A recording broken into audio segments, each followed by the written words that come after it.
We've made so much art already. It's day 14.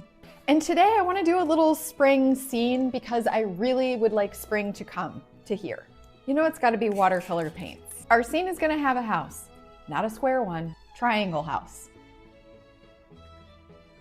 The last time I made a triangle house and called it a triangle house, everybody was like, that's an A-frame house. I know that. Do you think for a minute that if I lived in a triangle house, I wouldn't just call it a triangle house?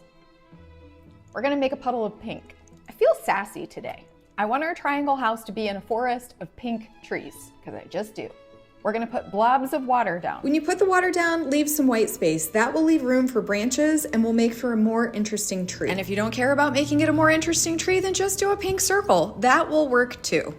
I have 5 big pink blobs. While our blobs dry, we're gonna put in flowers. We're not gonna paint like flowers. It's just gonna be like a smush. I'm just doing little dabs of color, just little smushes. And these little smushes might look like tulips or they might look like something else, and we won't know until we put pen on top. I think there needs to be like a little path, a little walkway from the house. These are also smushes, but instead of being uppy-downy smushes, they are side-to-side smushes. They start out small by the house and get bigger as they get closer to you.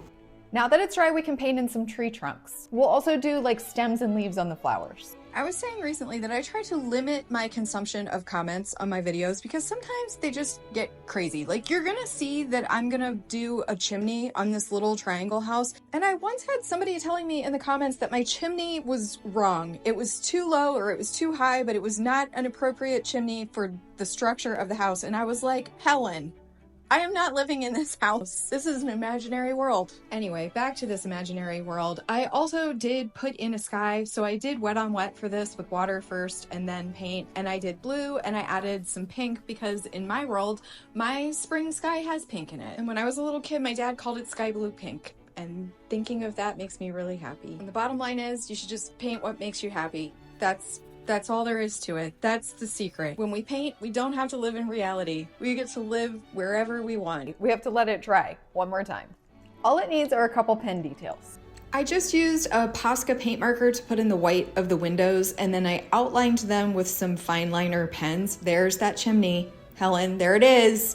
And I love a little rounded door on a triangle house. Using that same pen, I just did some squiggles around the trees to give them a little extra something. And I did the same thing on the flowers, and I forgot to record that. So this is what they look like. They did end up kind of tulipy. This is all I ask of spring. Is it too much?